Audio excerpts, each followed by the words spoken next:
जिस बंगले में तेजस्वी यादव रहते थे, अब वो है सम्राट चौधरी का नया पता। आपको बता दें कि ये वही बंगला है जिसे लेकर कुछ दिनों पहले बवाल मचा हुआ था। बीजेपी ने तेजस्वी यादव पर ये आरोप लगाया कि जब तेजस्वी यादव ने अपना सरकारी बंगला खाली किया तो वो अपने साथ कुछ सरकारी सामान भी ले गए, जैसे एसी, बेड, यहाँ तक कि टोटी भी। दरअसल महागठबंधन सरकार में उप मुख्यमंत्री बनने के बाद तेजस्वी को 5 देश रत्न मार्ग आवंटित किया गया था। जब वो उप मुख्यमंत्री नहीं रहे तब भी उन्होंने बंगला खाली नहीं किया। भवन निर्माण विभाग से नोटिस जारी होने के बाद तेजस्वी यादव को बंगला खाली करना पड़ा था। लेकिन उप मुख्यमंत्री सम्राट चौधरी अपने नए घर में प्रवेश कर चुके हैं। पटना के 5 देश रत्न स्थित जिस बंगला सरकारी आवास को लेकर खूब सियासत हुई, अब उसमें ही सम्राट चौधरी ने आज गृह प्रवेश किया है। पूजा पाठ कर विजयादशमी को उन्होंने 5 देश रत्न मार्ग स्थित आवंटित किए गए आवास को उन्होंने अपना नया पता बना लिया है। इस दौरान पत्रकारों से बातचीत करते हुए उन्होंने कहा कि विजयादशमी के दिन शुभ काम की शुरुआत करते हैं। बिहार से असुरी ताकतों को भगाना ही हम लोगों का लक्ष्य है, असत्य पर सत्य की विजय कराना और बिहार को विकास की ओर ले जाना। एक बार आप भी सुन लीजिए सम्राट चौधरी ने क्या कहा। मैं बार बार कह रहा हूँ, मेरे लिए बिहार का विकास, भारतीय जनता पार्टी एनडीए के लिए बिहार का विकास मायने रखता है। लेकिन क्या जाता है कि जो भी इस बंगले में आते हैं, अरे बंगला कभी डिस्प्यूटेड नहीं होता है, लोग डिस्प्यूटेड होते हैं। बिहार की जनता बिहार की विकास चाहती है। दोबारा डिप्टी सीएम बन पाइए, क्योंकि चर्चा नहीं बनना है भाई, नहीं बनना है, माफ कीजिए।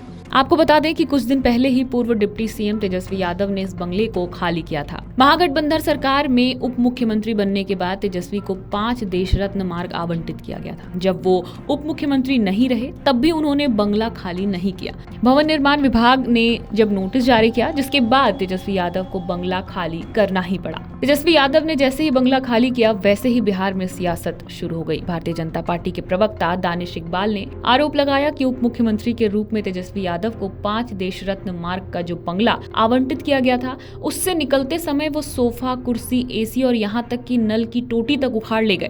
तो जब हमने देखा, जब यहाँ पे आए तो एक जो बेसिक चीजें होती हैं एक आवास में, वो सारी चीजें यहाँ से नदारद हैं, गायब हैं। अब जिस बेडरूम में खड़े हैं उस बेडरूम के अंदर का ये आपको बेड का वाल तो दिख रहा है, बेड के साइड टेबल तो दिख रहे हैं, लेकिन बेड का जो बेस होता है वो बेस ही यहाँ से गायब कर लिया गया है। इस रूम के अंदर जो लाइट्स, सारे लाइट्स को खोल लिए गए हैं।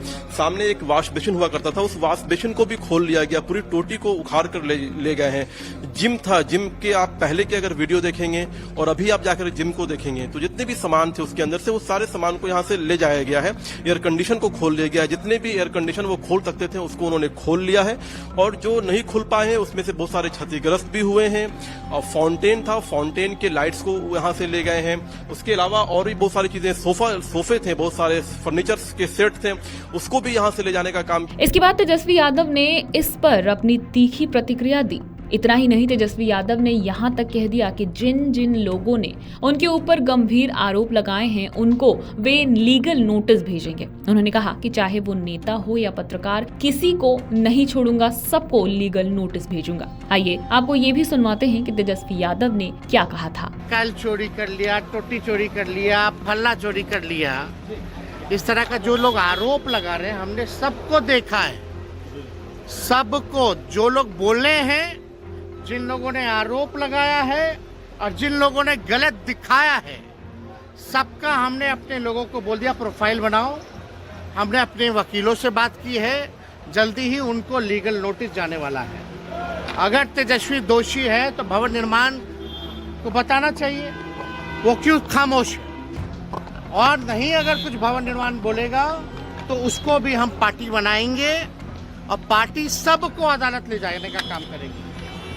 तेजस्वी जो कहता है वो करता है।